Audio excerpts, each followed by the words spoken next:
我们时间交给郑仁基教授。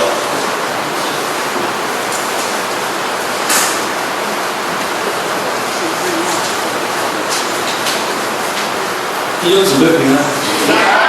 我很久没来。我一位宋叔叔，宋将军。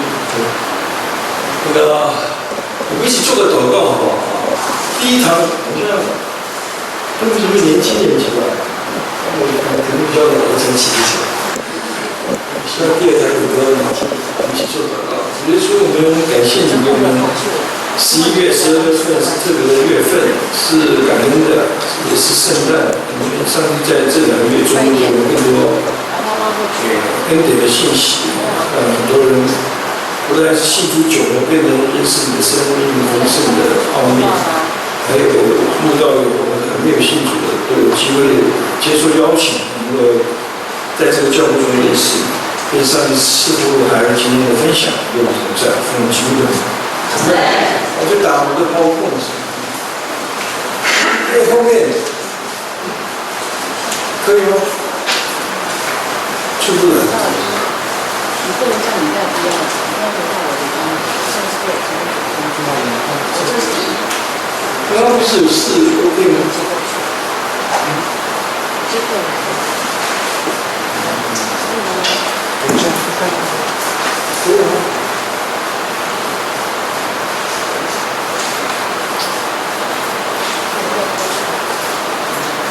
我在安东的时候，我就介绍一下自己。我是生在天津啊，1948年，就是3年7班，6个月大的时候到台湾嘛，所以我今年也快70岁，68岁。我在阳明教书，阳明大学教书25年，然后退休以后被抓去马偕医学院，教了5年，就退休了，然后现在。在这个义务的工作上，就是其他学习机会，希望其他学习机会服侍上帝。我的最大的恩赐是，因为我是主牧师，现在基因工程，所以我有很多机会跟年轻人分享。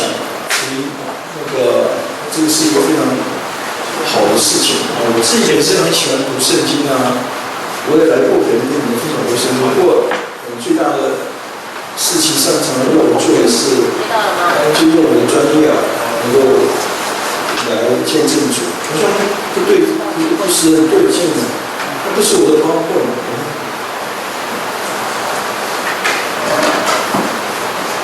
刚刚不是有试过吗？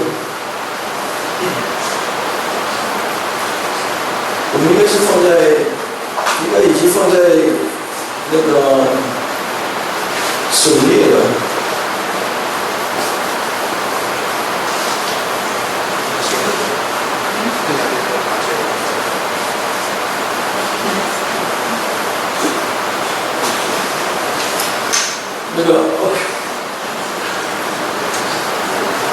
有没有18什么问题的吗？没有包括谁来讲的吗？就讲另外有的时候是按惊喜，是一定要非常的仔细，障碍风险大，时间有限，就是一直搞出来。我要这样打开。因为我们还有全部看到那个主题的问题，到底发生什么事？刚刚不是已经搞好了吗？前面就好了，真的别真的没有可以用。我现在没有看。他们其实很多答案没看到。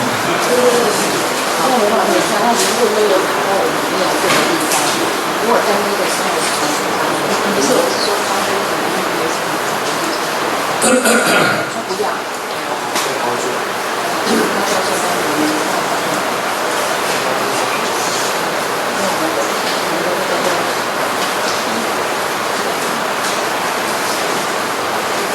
这是发生什么事？没有拿到前面来了。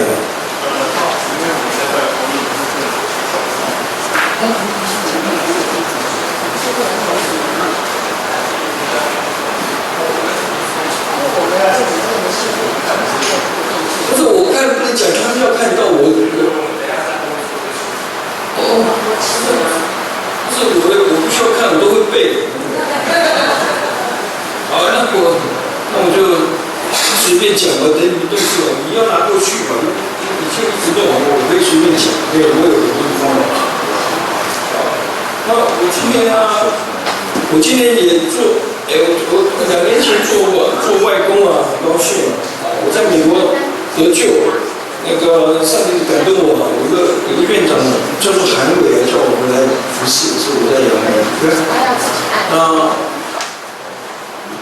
那年我回来大概35岁，今年已经68岁了，所以我很感谢上帝给我很多机会服侍他。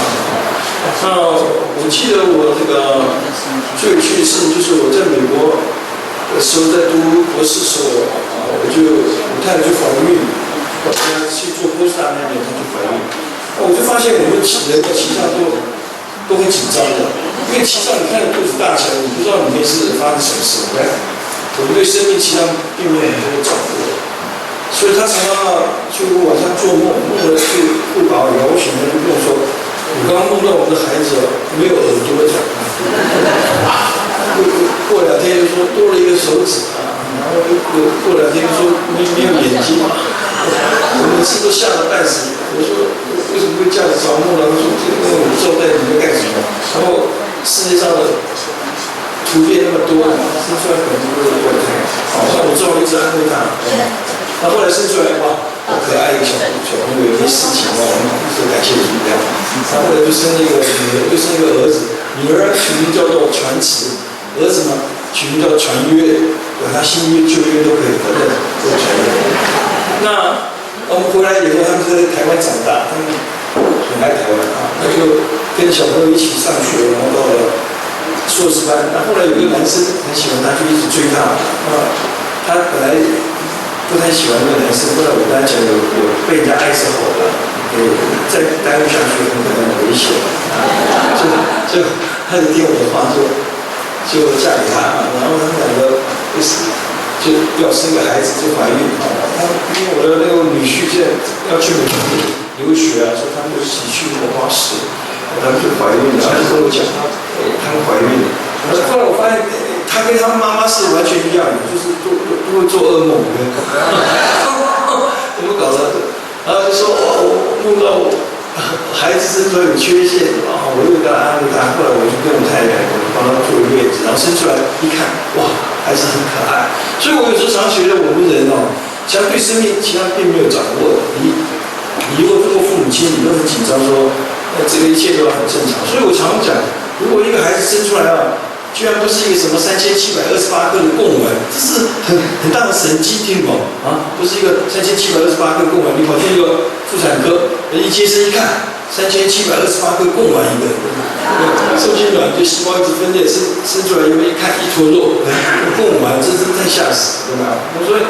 所以我常常跟弟兄姊妹分享说，你生出来不是个贡丸真的要很感谢主的所以有的时候我们那个教会里面很多女孩子还嫌那个一个男生很丑对不对？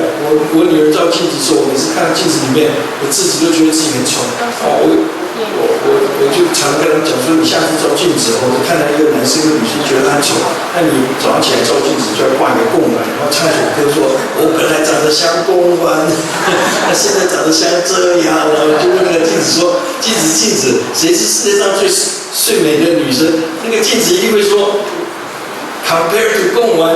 比照贡丸，你才是 miracle， 真的是很神奇。所以我们其实平时应该很感谢上帝，对不对我们生出来不是个贡丸，可是我有时候常常跟年轻的孩子们讲说，你有看过贡丸会走吗？很多人说贡丸不会走，真的。你有看过贡丸会走吗？对不对？你要滚它一下才会走。所以我常常觉得说，我们有时候中国人骂一个人说你没有 sense， 你像一个行尸什么？走肉，行尸走肉，我发现很难的。你有看过肉会走吗？没有对不对所以后来我就跟学生讲，像一个同学到3年级时才知道肉会走很难的，为什么？因为要整套的运动神经系统，对吗？上帝给我整套运动神经系统布置得很好 ，coordinated， 然后你才会走，对吗？所以你要很感谢上帝说你生出来不是贡丸就已经很感谢了。然后你还可以走来这个聚会要更感谢神，对不对啊？是不是啊？因为行尸走肉很难的，要有运动神经系统。但后来我就在跟他们讲，那你有没有发现你很幸福？原因是你有眼睛可以什么看，耳朵什么，鼻子可以什么，嘴巴可以常对外后讲话，是不是啊？那皮肤呢可以感受哇温暖啊，或者是别人的那个关爱啊。所以我们有5个 sense， 听到吗？我们有5个 sense， 所以我们生出来不是供完，又会走来走去，而且在世上走来走去的时候，可以看到世界，闻到香味，这是非常难得的事，你从来没有赚过。上帝给你5个 sense， 听懂吗？所以我们在世界上是不是应该常常走来走去，要感受一下上帝设计世界的美好，对不对啊？我们有5个 sense， 我常想哦，眼睛是很复杂的呢，眼睛的复杂性比任何一个摄影机哦 ，camera 要复杂太多了，听懂吗？我们有时候还这个很佩服那个摄影机，那个都没有很感谢说上帝给我们一个眼睛可以看，而且还是彩色，真的是非常难得。我忽然想到这边时候讲到一个小故事，要不要听啊？反正他们又被放出来了。那个我常去讲到，我们有些人呢蛮爱主的，那他去参加很多社团啊，那就想要请张老师去讲道。那有一次我记得那个圣诞节吧，就有很多那种特别的聚会，那他刚好负责，所以他就在那个可是福音是很大的联合聚会，在一个很大的那个可爱的那个一个大酒店 ，OK， 然后他就跟我讲说，张教授，你可以讲20分钟啊，短讲。我们那个地方大家都不是基督徒，可是这个圣诞节我把你放上去就可以布道会，至少让他们听见我讲20分钟。就我去以后才发现，天哪，我不是主角我只是短讲还有一个长讲。刚找了个长讲，那个长讲大概是30分钟还是40分钟。那他还讲什么东西？很幽默，就讲怎么样照相，对吗？懂吗？怎么照一张好照片？对吗？原来他们还有这个专家讲什么？讲一个照片，我看就那个宝贝真的很幽默。人家给他40分钟，他就一直乱讲，讲到一直超过，对吗？我也没听清楚他在讲什么，就说什么。摄影机要好了，这个暗房要棒，那个时代还要暗房什么好，这个药水什么镜子要用什么，就讲了一大堆，讲根本不知所云，反正就是讲什么。那我们那个姊妹就很紧张，我过来就问，因为他超过时间了，他就说你现在只剩15分钟，等一下记住15分钟，不能超过，大家都要吃饭了。过一下子他又超过太久，他过来说10分钟。最后又跑过来说：“张老师，你的短讲只有5分钟了。”我那时候差点气得都不必上去了，后来就憋住了，他就还一直讲，后来终于下来了，跟他一直这样招呼他，他就下来。下来以后我就上去，哇，我真的蛮生气，我就突然灵感一冒，我就跟他讲，刚刚那个人讲的胡说八道，根本没讲到重点，听懂吗？完全没讲到重点，而且浪费那么多时间，就是全场这吓了，哇，这种人物怎么可能？我说照一张好照片，最重要的是要有光啊，要有光才会照得到照片。没有光，一切黑的怎么感光啊？暗房里面也要闪个光才会感光，对不对？他讲到半天什么照相机啊，什么都要好，有什么用啊？没有光是不行的。那耶稣就是光，我就下来，全场轰动，好不好？我跟你讲，有时候根本就搞不清楚，世界上最伟大的东西是我们觉得不重要的，你懂吗？我们活着是因为有氧气，对不对啊？我们很拽，根本没氧气怎么行呢？听懂吗？那我们又不觉得氧气很重要，因为 take for granted， 懂吗？从来都不知道这很重要。上帝给我们的最重要的东西，其实上就是氧气啊！没有氧气怎么活？对不对？有阳光才会日光反应呢，才会造成淀粉，才可以吃啊。有阳光才看得见，对不对？所以我们要很爱上帝啊！我们的眼睛要常常看，耳朵要常常听，鼻子要常常闻，嘴巴要常常。然后呢，我们要用我们的皮肤去感受世界，因为上帝本来就把这个整个世界这么美好送给我们，叫我们去什么享受它的什么丰盛啊，对不对？所以我们要感谢上帝，所以我们生下来不是供完要感谢神。我们居然会走来走去来聚会，也要感谢神，对不对？个 sense 更要感谢神，对不对？那还有一个最大奥秘是什么？你知道吧？我常常想，哲学家都搞不清楚。你知道吗？那个摩西啊，在旷野里面遇见上帝，你猜上帝怎么介绍自己啊？你们圣经熟不熟？他就说 ：“I am who I am。”我就是自由拥有，听懂吗？那摩西听完当场昏倒，就是 I am。OK， 约翰福音就是这样子 ，I am， 我是光，我是复活，我是道路真理生命，对不对？我是好牧人，对不对？耶稣最喜欢讲就是我是。那个摩西听了就昏倒 ，OK。那后来耶和华就说好，你不能接受我现在把我自己辖制在一个里面，就是我是亚伯拉罕、以撒、雅各的神，对不对？是不是？我是以色列的神，那这样的话你就好介绍。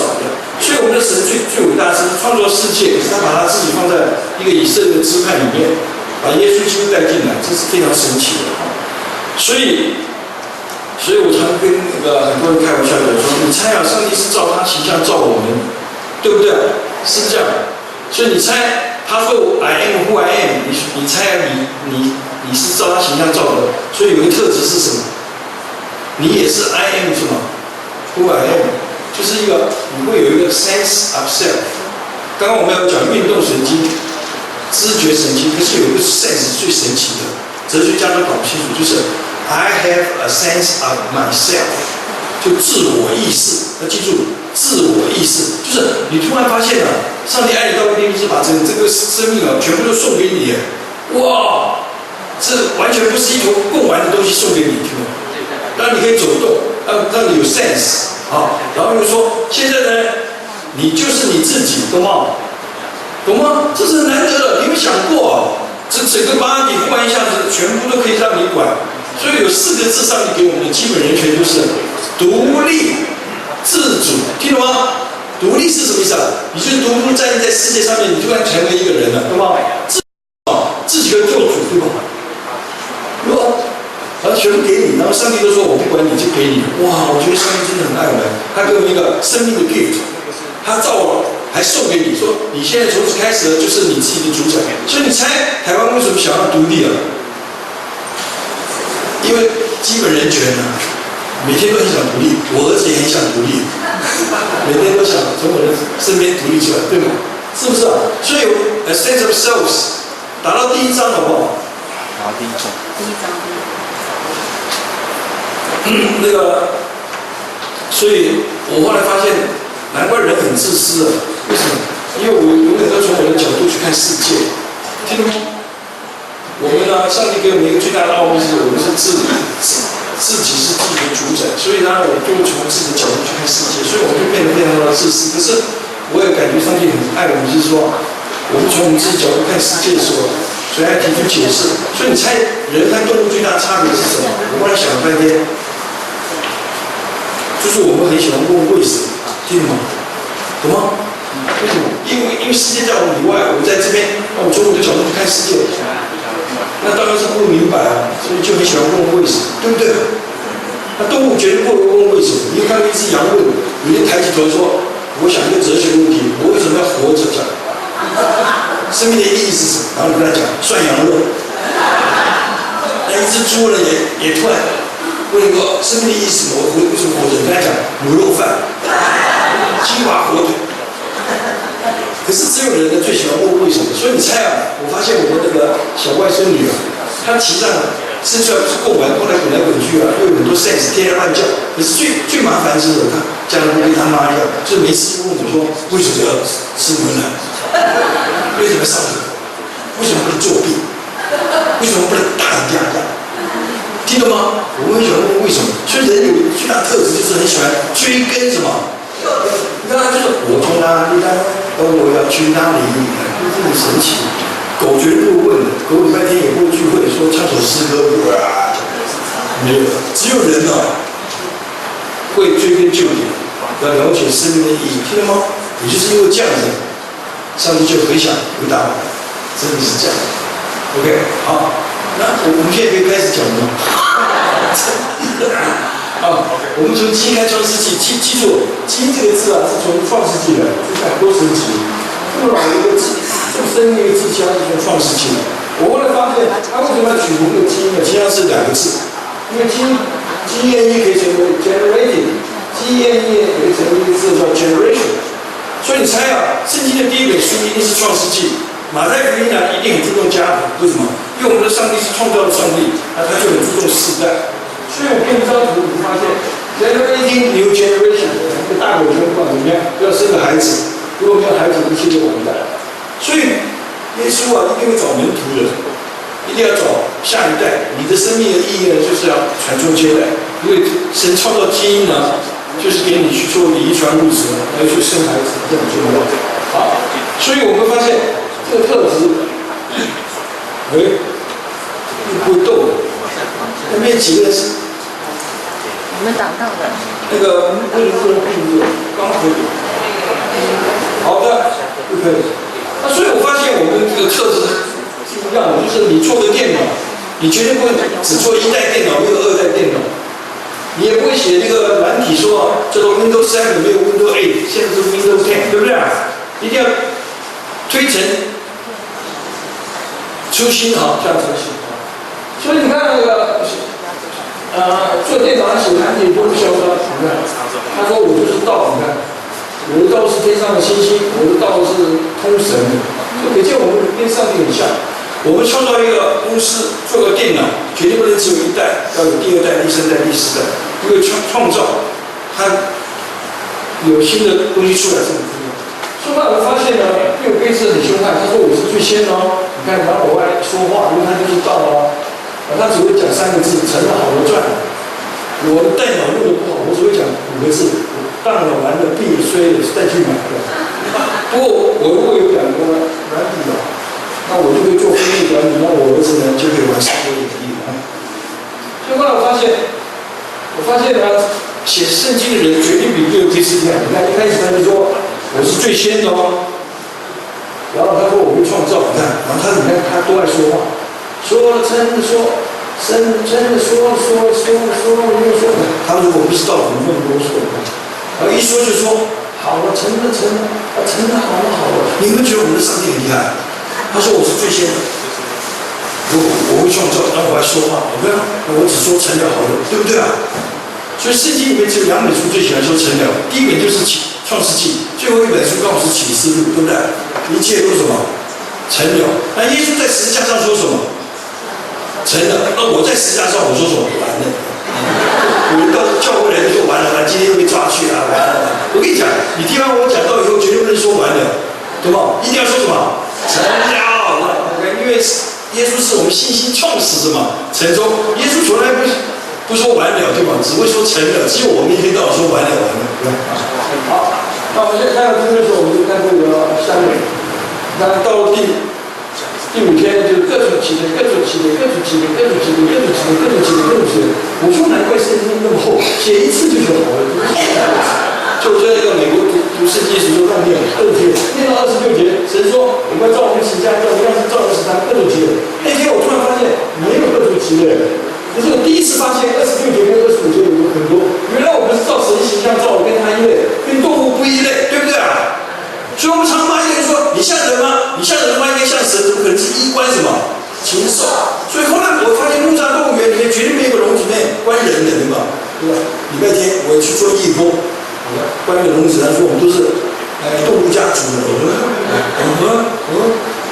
上面写人类，然后写后宫3点，然后写义工张老师，然后就说隔壁的黑猩猩猴子是我家祖先，看我演化了，香蕉会剥皮啊，不会，他荡秋千3圈半，我5圈半，你看这个，我们决定没有办法找到一个笼子在动物园是关人的。可是我们有个笼子啊，绝对不关动物，你猜是什么？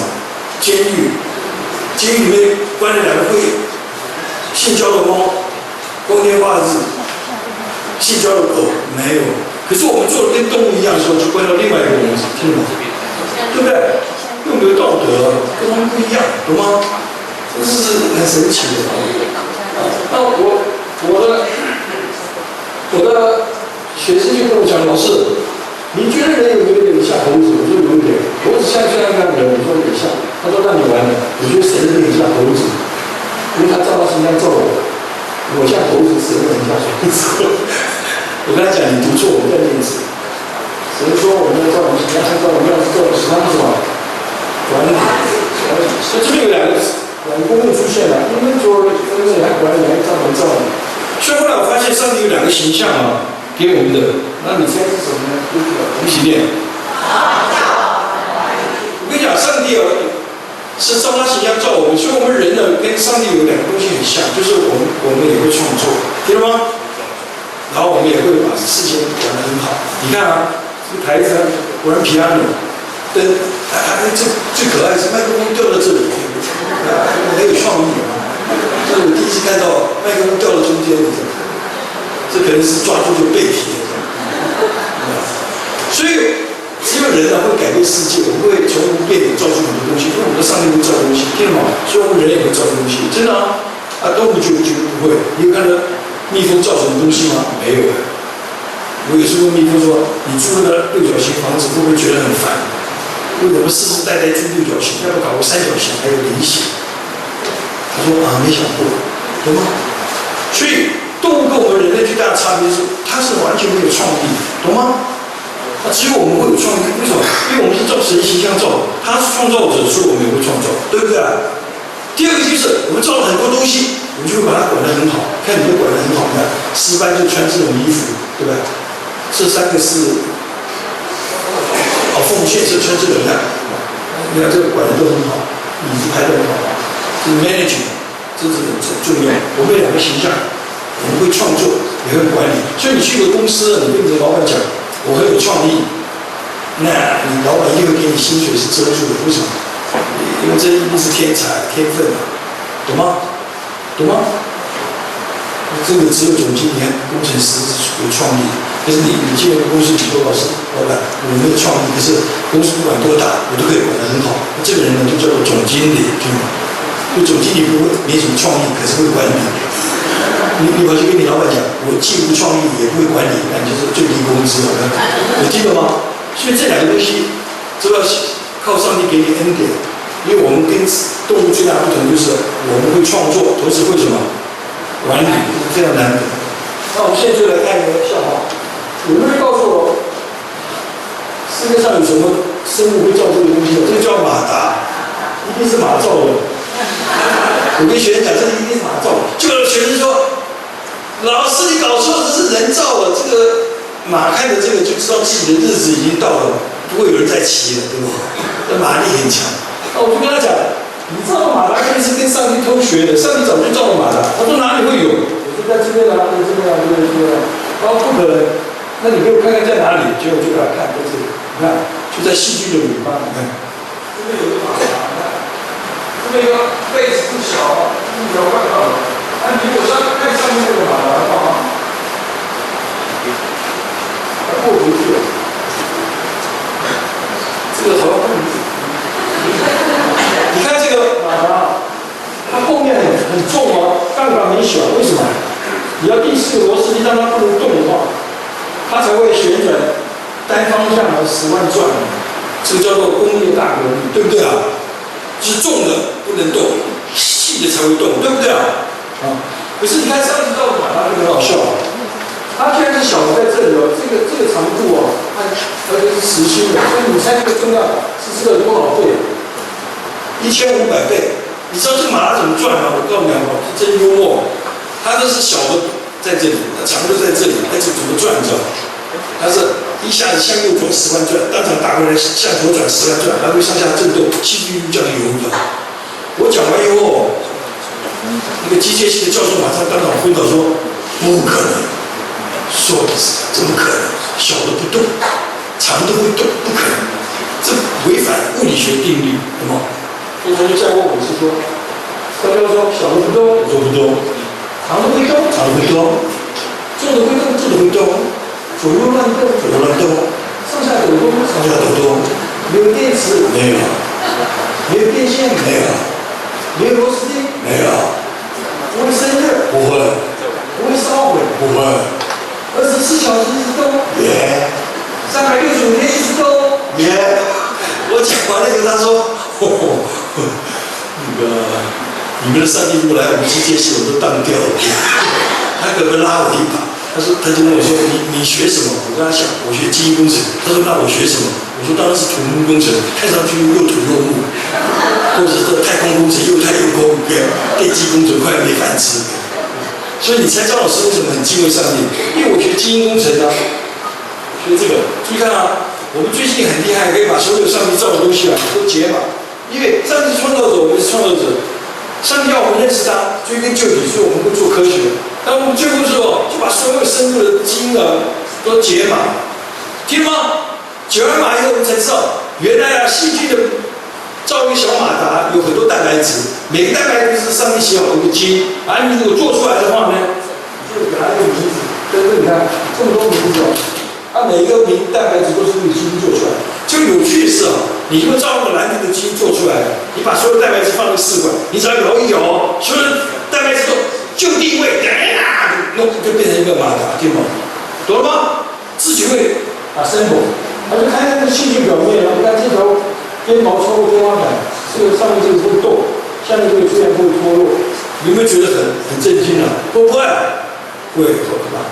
所以我们从前都不知道上帝造的马达比我们马达厉害太多了。我们学了半天，居然是跟他学的，只是我们是大的不动，小的才能动，他是小的不动，大的不动。我们连想都没想过，这是超越我们的逻辑。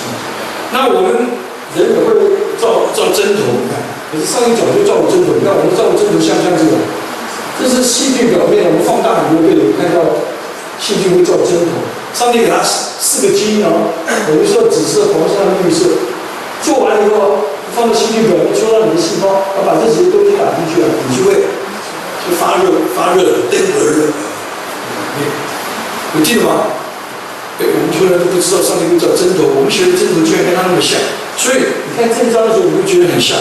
那如果有个人会造马达，有个人会造针头，你就会给他8个字：版权所有，翻译什么？必救。然后上面还写智慧财产，意思说他用智慧去做出来东西，但是你的产业，听懂吗？我们要付什么专利费给你，对不对啊？是不是啊？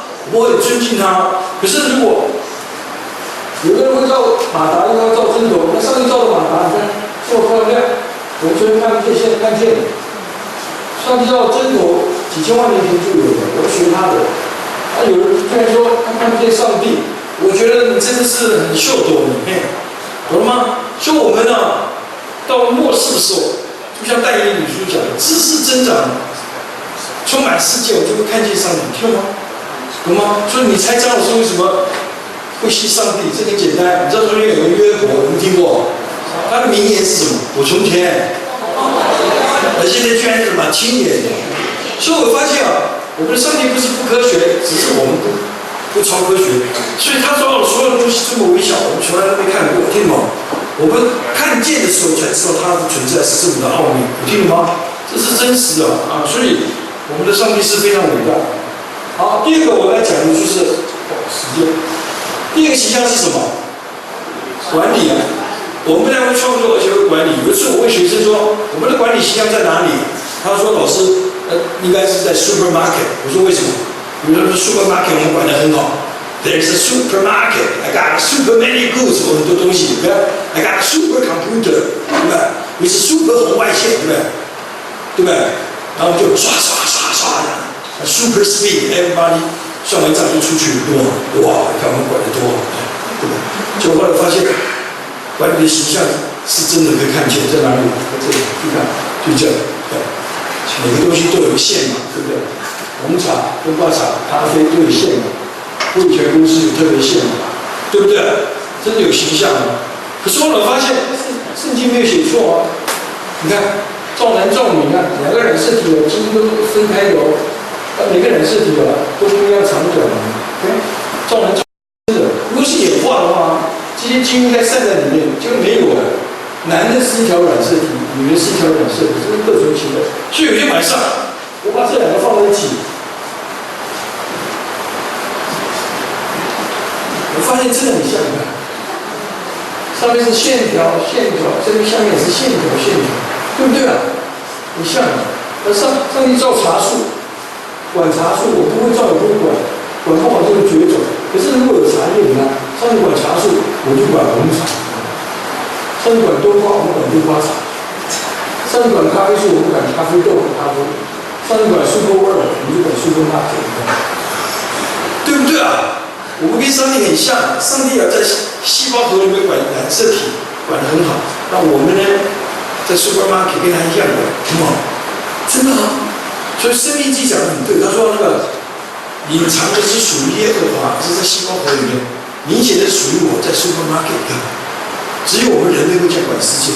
实际上，我们跟上帝学的，上帝早就路线嘛，来管世界。好，那所以我们今天讲的重点，我希望可以讲的，我们一起念一遍。其实那个摩西写的那么多次各种企业，实际上这是很大的重点。后来才发现，原来他不是生物学家，可是他怎么知道把这个字写那么多？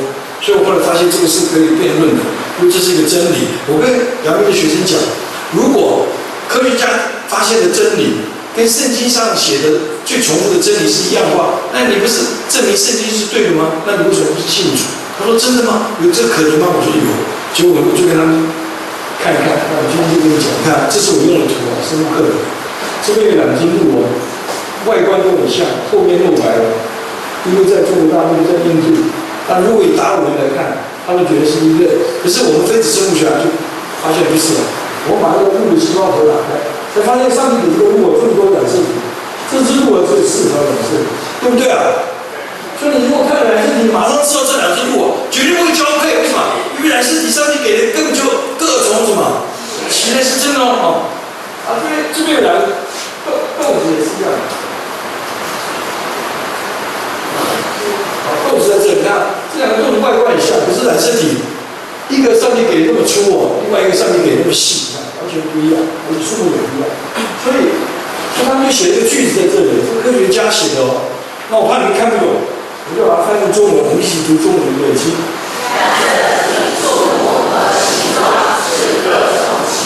我们说 the word shape a species of sleep， 这不是讲得很重要哦。染色体的树冠形状是各从其族啊，不是各从其类吗？所以你看，科学家到最后会认定圣经上的重点是对的。所以我就跟你们讲一下，有人以为人类是最高等的生物 ，DNA 很多枪是错的。人类的 DNA 在这里3乘以10的90方，对上我居然跟青蛙差不多，比蟾蜍少，比鲨鱼少，最好笑比大豆少，更好笑是比百合花少。后来我才知道，圣经真的很多，他说所罗门最荣华富贵的时候，都比不了野地的百合，原来是基因不够的。看我们就没有香水机，记得吗？如果上帝给我们2个香水机多好，一个是自来香，一个夜来香，洗完澡越来越香。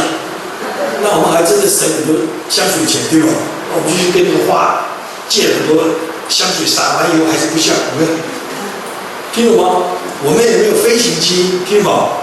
就做了个飞机很像鸟，听懂吗？结果会撞散。在美国，我有很多故事今天都不能讲。你看啊，所以我们会看见，所有的生物染色体上面都不一定很不一样。以高等生物来讲也是一样，看大白鼠跟小白鼠差1条，猫跟狗差20条，难怪狗会追猫。你看，风牛马不相同，猪羊马都是不一样的。如果一样的话，都是很容易演化不是这样。所以我们为什么会从猩猩猴子来？很简单，你看 ，monkey 是42条。Homo sapiens 人类是46条，猩猩有3个 ，Orangutan、前根基 Iguana 他们都是48条，现在比我们还多2条，难道我们是退化吗？所以你去那个非洲，听吗？抱了猩猩猴子全生不出来，听吗？你抱了黑人就生出奥巴马 ，He's my brother， he ain't happy， 他是跟我们一类的，所以我们不会从猩猩猴子来，因为染色体就不一样，听懂吗？是真的。好，那我们稍微讲深一点。那如果你这边有3本书你要做个分析的话，你要怎么做分析啊？你要从第一个字读到最后一个字记得吗？然后看看有什么东西是重点。像这本书，你发现山水花草新闻重复，你就知道这本是游记。这本书呢，沙法和尚寺庙武当少年，你马上知道这本书是什么？武侠小说。另外一本书，耶和华十字架公彼得保罗，你知道这是什么书啊？圣经。你读完以后，你马上知道这3本书是什么？各从什么？因为它重复片语不一样，对不对啊？这很简单你会不会读圣经读到和尚寺庙？不可能。读到武侠小说，里面居然有耶和华出招，武侠小说也有捏合画出来，这是不可能。所以一本书最重复的，另外一本书刚好没有，你听懂吗？好，那我们现在就来讲生物点。你知道我们基因解码以后啊，才发现我们跟所有的生物的基因呢都很像，这叫 exon。可是最不一样的东西是 intron，就是占了97%的东西是不一样的。我举个例子，老鼠跟人实际上基因很像，因为我们都是上帝造的。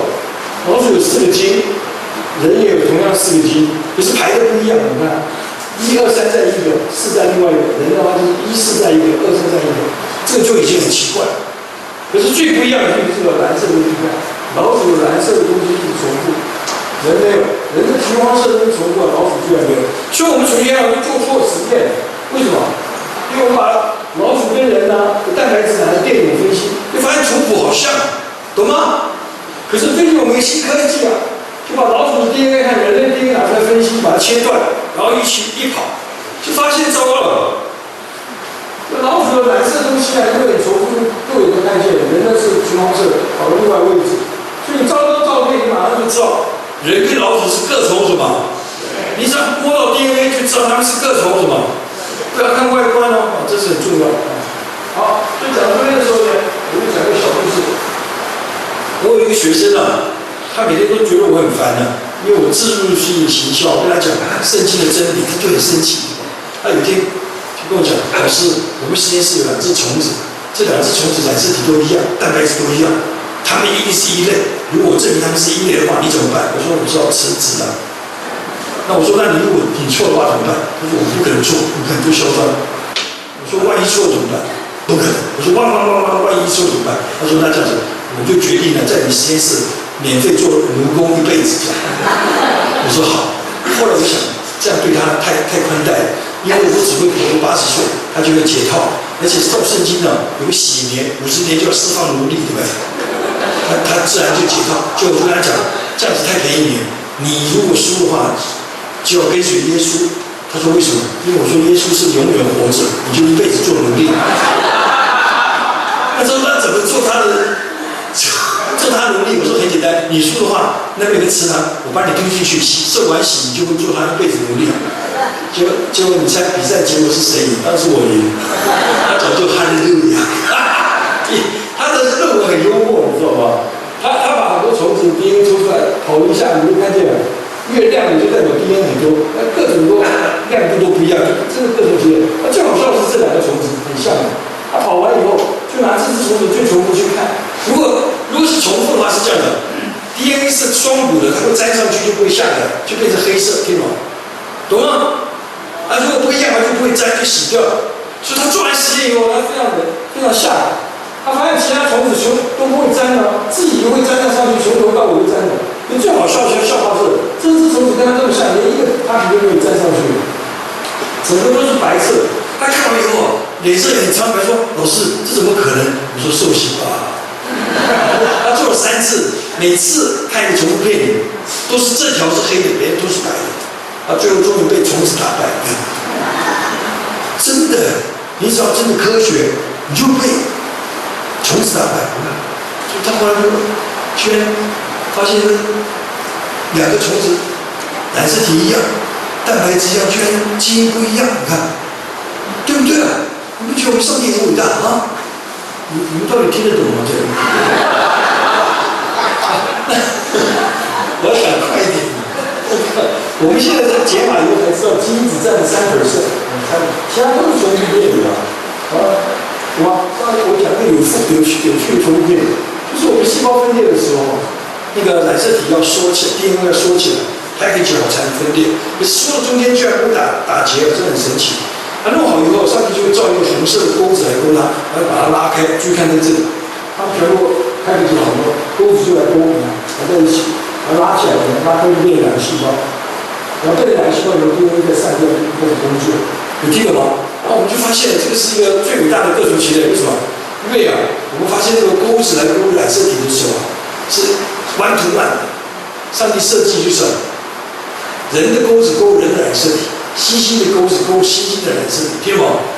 都是各虫子嘛，所以你就把猩猩猴子放在一起，它们绝对会同步分裂，勾也勾不到。哦，这实在太神奇了。那这这个钩子的地方呢，居然是一个重复片，你看，就这个染色体的地方叫 central means， 钩子来钩子上，这个东西很神奇的。最近我发现，就是它一直是重复的东西，但每个生物这个都不一样，懂了吗？我们科学家会发现啊，所有的生物上帝创造的染色体的大小不一样，数目不一样，可是最有趣就是每一个生物的着丝点跟它的钩子是各属其类，是不一样，懂吗？这样的话，所有的生物放在一起，它就绝对不会什么同步的嘛，分裂嘛，真的很神奇。所以讲到这个时候呢，你会发现一个老鼠，你看每个染色体上面一坨都是很大的，完全着附。你看，它这一坨啊，别的生物就没有。那着丝点的位置也不一样。人的话是在染色体中间，老鼠上面把它安排在头上面，对，很神奇。所以我们根本不需要解码就可以知道这个。那这张图我是最高兴的。有人告诉我，人类跟猩猩染色体什么东西不一样？这一坨看吗？泛蓝色，淡淡的蓝色有没有？这一大坨猩猩有没有？没有。告诉你，你科学家就会发现，上帝给人的一个着丝点在这里，而猩猩完全没有，听懂吗？所以科学家会越来越知道，说上帝安排的都是真正的各种情况。好，我讲到这边的时候，科学杂志就告诉我们说，基因的DNA各种奇类的，全部都不一样。科学家都越来越证明是这件事对。那我们所有的基因啊，老鼠都有，老鼠在左边呢，每一个染色体都有这种颜色。可是这些基因呢，到了人类的时候，全部都散开了。上帝就变乱语言，听说就是两个不同的族群啊，着丝点形状都不一样以外，所有的基因到这边来的时候，全部都打散，听懂吗？就像那个创世纪讲说，上帝下来就变乱他们的什么语言。所以你想想看啊，如果两个生物啊，东西变成这么不一样，他们怎么可能交配？听懂吗？这是真是不可能交配。好，时间关系我就讲到这里。这个就不讲了。还有一个东西很有趣，就是我们人类有一个黄色的东西啊，在尾端呢一直重复，这个别的生物就没有。你猜这个东西，我们最近发现是什么？原来是控制了每个生物的年纪，听懂吗？你知道吗？上帝为什么创造所有的生物都不同的年纪啊？有人知道？不知道，因为它是时间的主啊，时间的主控制时间，所以如果我要秀我是时间的主的话，那应该怎么做，你才知道我是时间的主？我就跟你讲，你5岁，你18岁，你100岁，你120岁，你5000年，我定了以后，你到了时间去死了，你就知道我是主，对不对？对不对？所以你看所有的生物为什么到了时间就大限已到就死了？那是因为它不是主，它是被造，听吗？那所以你如果跟耶稣在一起的话，你第一件事情是什么？就永生啊！因为他是时间的主，你跟他在一起，那不是就有永恒吗？对不对啊？传道书不是有讲吗？你们这边好像都没什么感动起来，我都很快乐，每次讲的还很快乐。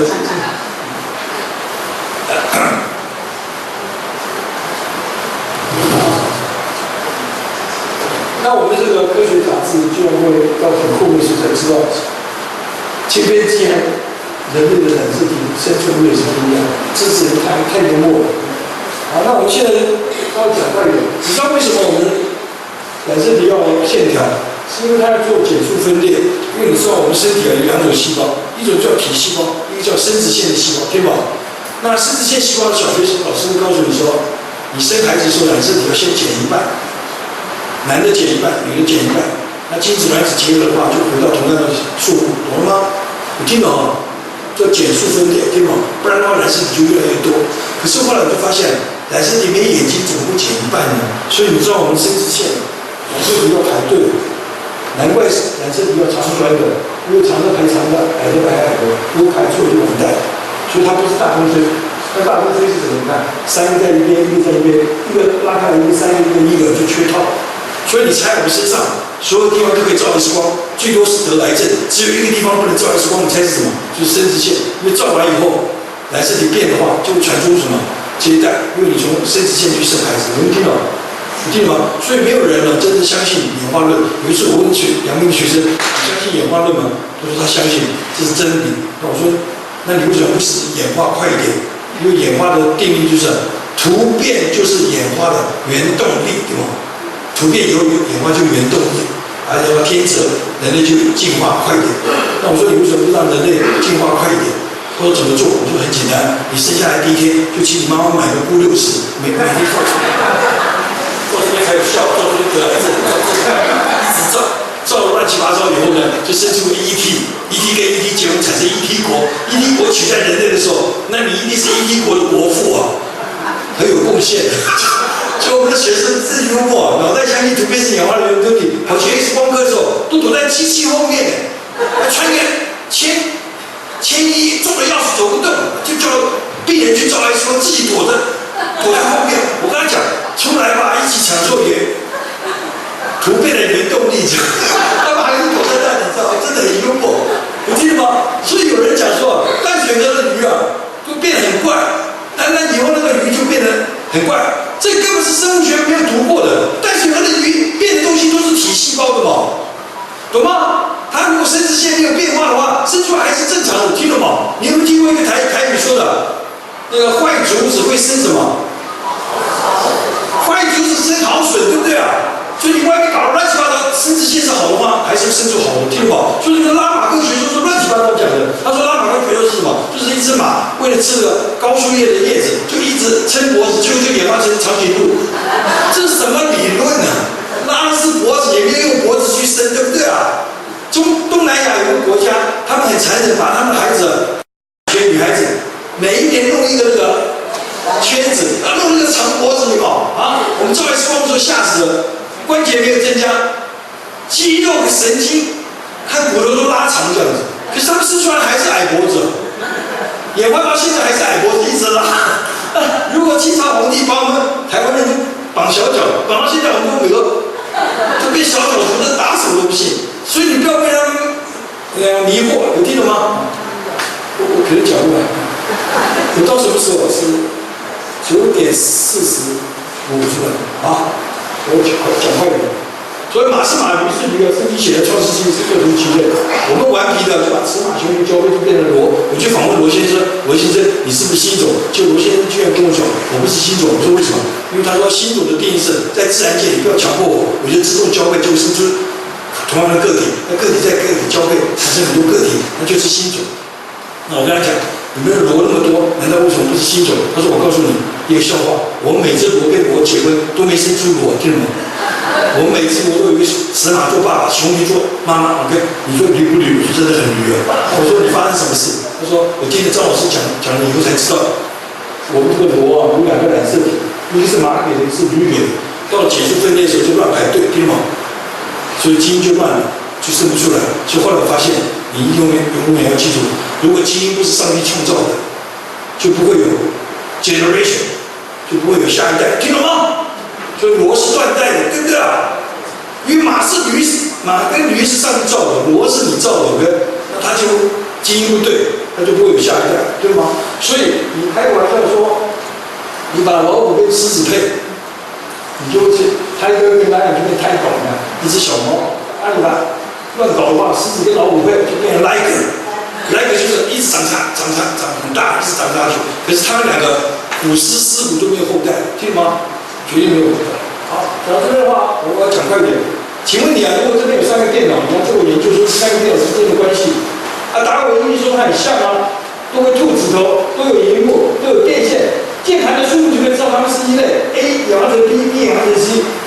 这简直太好笑了，他把论文交上去，我呢看的东西绝对不跟他一样，我就把那个3个电脑的主机板拿出来，我发现气质位置都一样，可是这边连1条线，这个连2条线，这个连3条线，我看很奇怪，我就把主机板放进去，然后我就看到一个软体东西在这里，这样子，在这里啊，我把这个放进去开机，这个3个不开机，这个3个不开机，这个3个不开机，我看了一下主机板，又看了一下软体，你看我都大胆，我说照我的研究，这3个电脑一定是3个不同的人，在3个不同的地方做了3个不同的电脑，他们第一个没关系，而且他们的关系是什么？incompatible 不互容，对吧？我把这个两个重点交上去，你猜法官说谁对？法官一定说我对，因为他说一个是王安，一个是 IBM， 一个苹果牌，道不同不相什么？微博哇，那达尔文先生真的一头撞死了。达尔文先生的论文是很好笑的。他说：“我看岛上3只鸟，嘴巴弯过来做演化。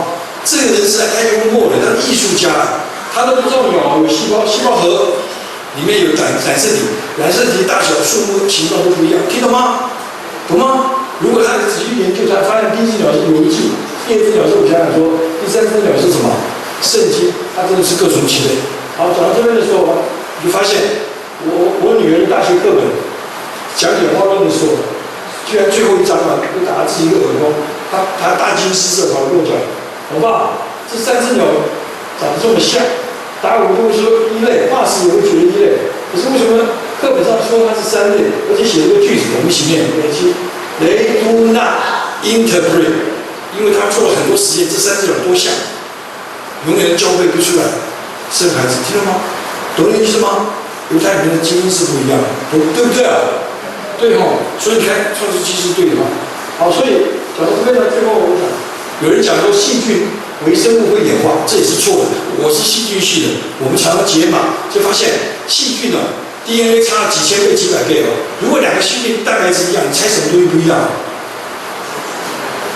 不知道，排列组合不一样。注意看啊，因为上帝创造基因的时候都一组一组的，它都正过去倒过来，排列组合不一样。我现在举个笑话跟你讲就知道。你有没有觉得这个东西很像这个？像不像？像不像？可以开玩笑啊！这是比尔盖茨的4点100，你买了以后再也不必了，对吧？2年以后自动 upgrade 变5点100，放了抽屉以后3年以后演化成6点100，你会不会觉得很秀的，对不对？它一定是有一些旧的加一些新的重新组合，又卖$300，对不对？对不对啊？它的次序排列不一样，对不对？所以细菌会演化吗？不会，绝对不要被他们迷惑，听吗？细菌不会演化，早就是创世纪写的是各种什么其类。好，我们讲会的。所以这个道很奥秘啊！你只要复制 DNA， 你看你就复合了。这下一条就去信神。这我们一起念一个去。那你说。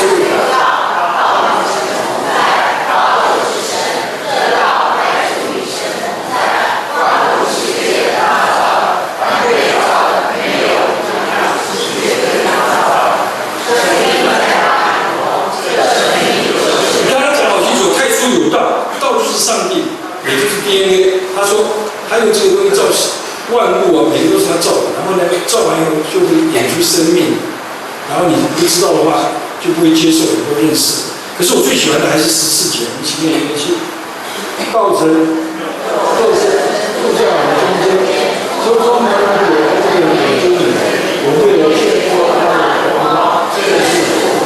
这是我得救的金句。那年我28岁在美国，我第一次发现我的受精卵呢，长得很像这个。可是我都会谢谢比尔盖茨，可是我都会谢谢上帝。我长出来不是贡丸，还会走，对不对？会这么帅，我确实他的荣耀，没谢谢他，我就悔改。后来我再读这个就读懂了。我问你啊，如果比尔盖茨说张老师你努力，将来会赚很多钱，会做电脑，也会做软体，对吗？我努力了半天都不行，那比尔盖茨就一直叫我努力，这样可以吗？不能。那说比尔盖茨爱张老师最好方法是什么？告诉你好了，他居然把 computer language 为张老师写成法律历史的难题，塞在我电脑中间，我就初衷满满看见他的恩典。不过我看他的真理，我见过他的荣光，这是电脑之父真皮新书版权所有的唯一软体，对不对？所以比尔盖茨爱我的方法不是叫我努力了，他是倒成什么？塞在我电脑。那我用的很高兴以后，我只有2件事：第一个感恩，第二个说什么？天下地下没有吃下别的软体可以拯救我，这是版权所有，翻译什么？地球是唯一的软体，对不对啊？对啊。所以啊，最后我讲这个就结束了。你知道基督教是什么？道成肉身。那其他的宗教是什么？肉身成道，你看方向是错的，对吗？对不对啊？所有的宗教都是想要肉身的修行，搞什么？去变成佛。只有基督教最简单的，圣诞节道成什么？肉身。你看啊，微软一点都不微软。你看我们的细胞长得跟很像这个。那有人说这个有版权，那个没版权，这怎么可能？这猪牛羊凤天花百花张老师每一篇上面都是精心杰作，对不对？要我们什么可以享受？所以今天讲到这边的时候，我们要不要很感谢上帝啊？要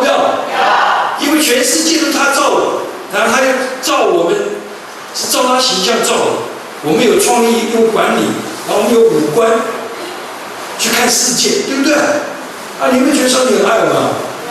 你们觉得我们应该更感谢他，对不对？更研究我们的生命，对不对？我就结束以前，我再问你一次。我有一次问学生说，有一朵黄色的花，请问黄色花知道自己是黄色吗？学生想了半天说，老师，黄色花不知道自己是黄色。我说他知道他们自己这一群都是黄色吗？都不知道。那我说他黄色要干什么？原来他很可怜，但是开一个黄色花是给我们看，对不对？所以你要不要做一朵花？你要不要做人？要，因为我们是照神形象造的，所以我们很丰盛，我们可以享受世界所有东西。原来上帝造的这一切都是让我们享受，那我们生命才会真正的丰盛，对不对？好，我们去做个祷告。所以说，我们感谢你，让我们在这个季节再一次从现代科学再次看见你造物的奇妙，而且最奇妙就是我们以你的形象造，我们在这个世界上认识你。追寻你，然后享受人生。愿上帝常常赐福我们，让我们看见超科学你的存在，与我们同在，与我们基督的名。阿们。谢谢。